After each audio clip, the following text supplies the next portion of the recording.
For more than 50 years, the moon has waited in silence. The last human footprints were left in 1972. The final Apollo astronauts climbed back into their spacecraft, lifted off from the lunar surface, and never returned. Since then, generations have been born, grown up, and watched the moon from Earth without ever seeing another human being walk across its dusty plains. For decades, many believed the great age of lunar exploration had ended. The moon had become history, a triumph of the 20th century, a destination humanity had already conquered. But today, that assumption is rapidly disappearing, because the moon is no longer viewed as the finish line. It is becoming the starting point. Across the world, governments and private companies are preparing for a new era of exploration. Rovers are landing, spacecraft are orbiting, new technologies are being tested, and at the center of this renewed effort is a long-term strategy led by NASA. Not simply to visit the moon again, but to establish a permanent human presence there. Some headlines describe it dramatically: NASA's plan to take over the moon. The phrase is certainly attention-grabbing, but the reality is both more ambitious and far more complicated, because no nation can legally own the moon. Instead, NASA's goal is something entirely different: to transform the moon from a place humans occasionally visit into a place where humans can continuously live, work, and prepare for missions deeper into the solar system. To understand why this matters, we first need to understand how dramatically this new strategy differs from Apollo.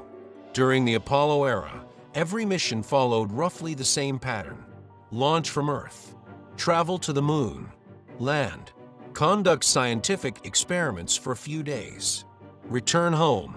The missions were extraordinary achievements, but they were temporary.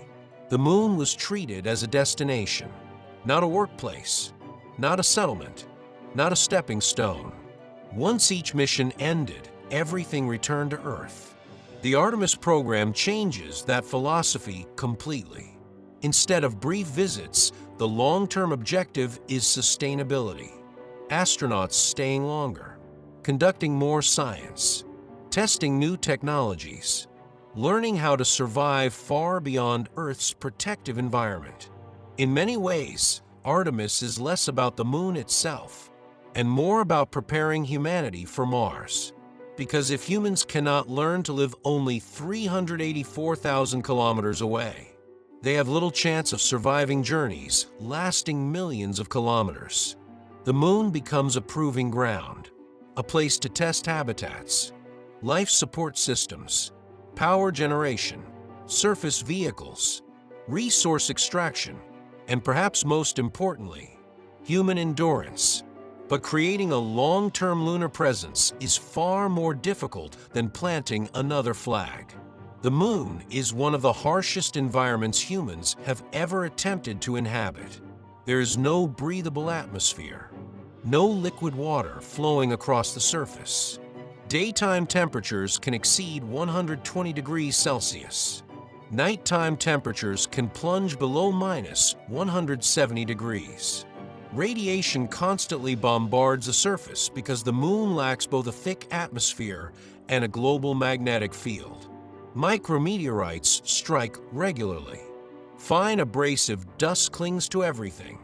Every kilogram of equipment must be transported across nearly 400,000 kilometers of space. Simply keeping astronauts alive becomes an enormous engineering challenge, which is why NASA's plan extends far beyond individual missions. One major element is the Lunar Gateway. Rather than flying directly from Earth to the surface every time, astronauts are expected to use a small space station orbiting the moon. Gateway will serve as a staging point, a laboratory, a transportation hub, a place where spacecraft can dock, refuel, and prepare for surface expeditions. Think of it as an orbital harbor. Instead of every ship sailing directly from one continent to another, travelers stop at an intermediate port before continuing the journey. That flexibility could make future lunar operations more efficient.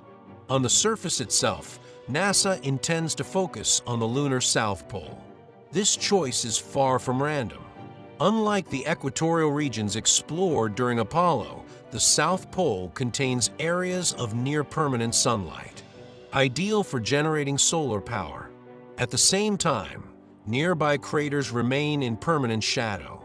Some of these shadowed regions may contain significant deposits of water ice. Water changes everything. It can sustain astronauts, produce breathable oxygen, generate hydrogen and oxygen rocket fuel, reduce the need to transport enormous quantities of supplies from Earth. Instead of carrying every resource across space, future explorers may learn to use materials already present on the Moon. This idea is known as in situ resource utilization, or simply living off the land, a concept that could become essential for every future mission beyond Earth orbit. NASA also plans to develop new habitats capable of supporting astronauts for extended stays.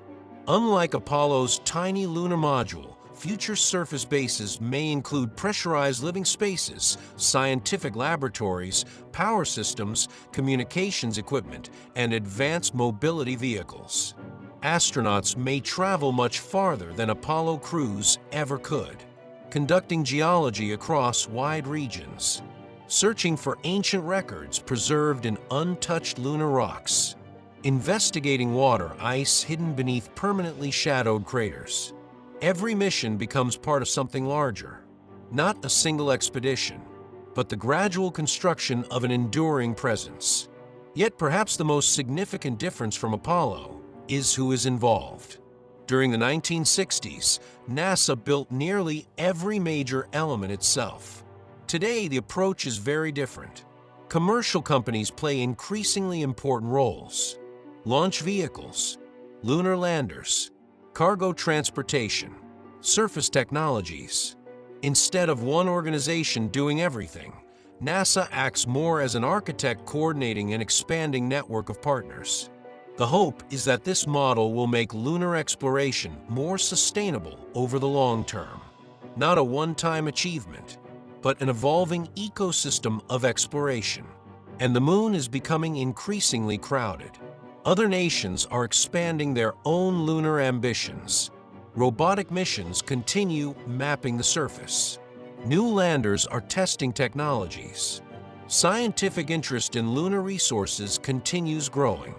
The coming decades may witness more activity around the Moon than at any time since Apollo. This is one reason headlines sometimes speak of a race returning to the Moon.